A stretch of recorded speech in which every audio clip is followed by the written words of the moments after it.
이번 주 시장의 공포심이 극에 달했죠. 미국 경제가 연착륙에 실패할 것이다. 또 엔캐리 트레이드가 대규모로 청산되면서 시장이 대혼란에 빠질 것이다.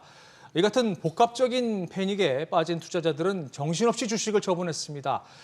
다행히 주 후반으로 갈수록 진정되는 모습을 보였는데 다만 엔캐리 자금 청산은 언제든 다시 시장을 흔들 불확실성으로 남았습니다. 현재 어떤 상황인지 또 앞으로 어떻게 될지 이한나 기자와 자세히 짚어보겠습니다. 이 기자, 우선 엔캐리 트레이드가 뭐고 이게 얼마나 큰 리스크인가요? 네, 캐리 트레이드는 금리가 낮은 국가에서 돈을 빌려 다른 나라의 주식이나 채권에 투자하는 것을 말합니다. 쉽게 말해 이자가 싼 자금으로 고수익이 기대되는 곳에 투자하는 거죠. 대표적인 게 일본의 엔화를 빌려서 제3국에 투자하는 엔캐리 트레이드인데요.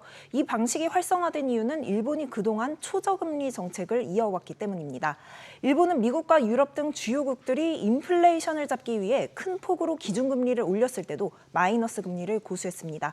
결국 엔화를 빌려서 금리가 높은 나라에 투자하면 금리 차만큼 수익이 기대되는 구조가 만들어졌던 겁니다.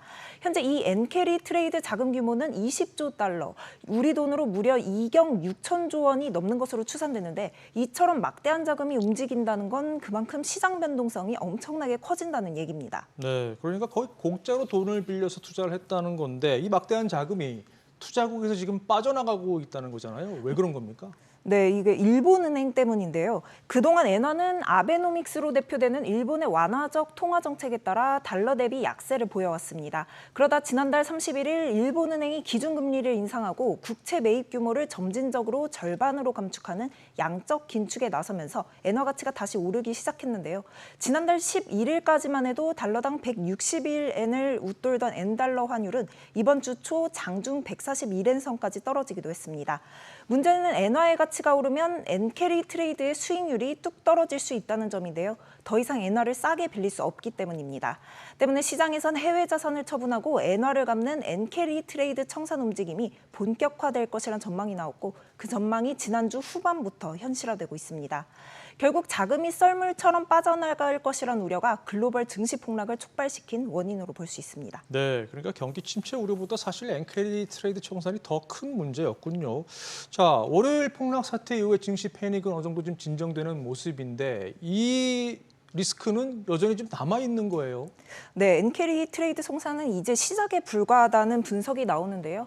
이에 따라 증시 변동성은 당분간 이어질 것이란 전망입니다.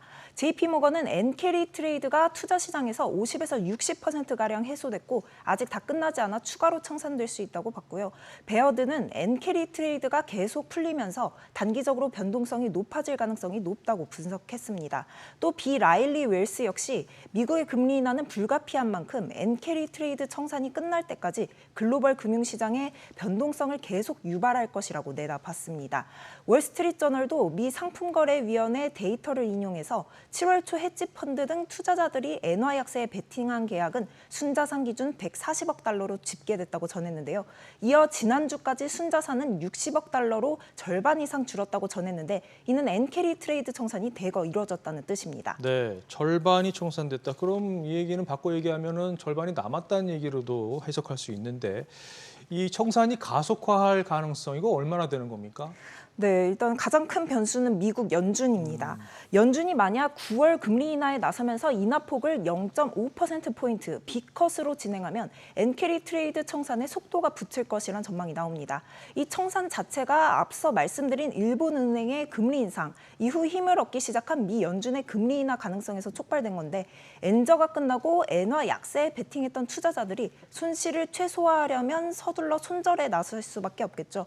최근 미국 기술주 투자 자금이 썰물처럼 빠져나간 것도 같은 맥락에서 엔캐리 청산에 따른 영향이라고도 볼 수 있습니다. 네, 결과론적인 얘기이긴 하지만 일본은행이 기준금리를 올린 것이 증시 폭락의 원인이 됐다.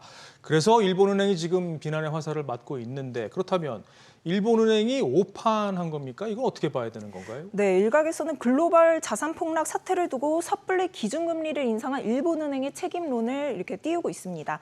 다이와 증권은 일본은행은 먼저 미국 경제가 침체인지 연착륙인지 확인한 후에 움직였어야 했다고 지적했습니다.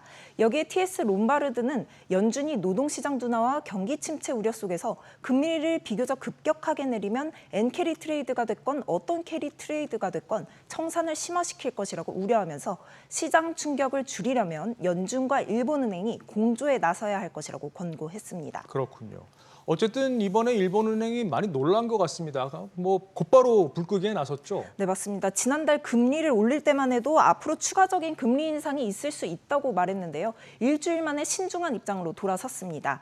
일본은행의 시니치 우치다 부총재는 시장 상황이 바뀌었다면서 일본은행은 금융 및 자본시장이 불안정할 때 정책금리를 인상하지 않을 것이라고 확인했습니다. 이에 따라 시장에서는 엔캐리 트레이드 청산 움직임이 일부 진정될 것이라는 기대가 나오고 있습니다. 네, 시장이 불안정할 때 금리를 올리지 않겠다. 바꿔 얘기하면은 시장이 안정되면 금리를 또 올릴 수 있다라는 얘기로도 좀 들리는데 어쨌든 우리 금융시장에도 지금 파장이 크죠.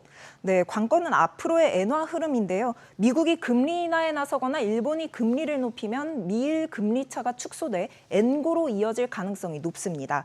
이 엔고가 되면 엔화와 연계된 자금의 이탈이 일어나면서 국내 증시에선 외국인 매도세가 커지고 매수세가 급감해 타격이 불가피할 것으로 보이는데요. 국내 금융당국이 추산 중인 일본으로 환류 가능한 엔캐리 자금 규모는 총 38조 7천억 엔, 370조 원이 넘습니다. 그만큼 우리 시장도 리스크에 노출돼 있다고 볼 수 있습니다. 그렇군요. 잘 대비를 해야 되겠군요. 자, 이한나 기자 잘 들었습니다.